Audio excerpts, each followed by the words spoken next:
بسم اللہ الرحمن الرحیم۔ آج آپ لوگوں کو یہ حدیث سناؤں گا، آج سنیں۔ یہ حدیث یہ ہے کہ رزق حلال کو یقین بنائے۔ پیارے نبی اکرم صلی اللہ علیہ وسلم اس بات پر اگر یقین آ جائے تو جو ملنا ہے وہ حلال طریقے سے ہی مل جائے گا، اور جو نہیں ملنا ہے وہ آرام سے بھی نہیں ملے گا، تو آدمی آرام کا دروازے کبھی نہیں کھولے گا، بلکہ حلال طریقے سے حاصل ہونے والے روزی پر اتفاق کر لے گا۔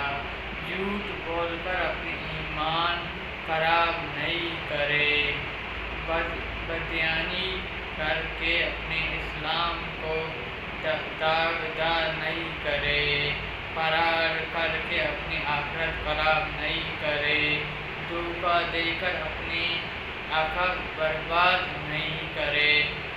یہ حدیث ہمارے رزق حلال کو یقین بنائے۔ انشاءاللہ اگلے حدیث آپ لوگوں کو آگے انشاءاللہ سناؤں گا۔ ابھی مجھے اجازت دیجیے، پھر انشاءاللہ ملاقات کریں گے۔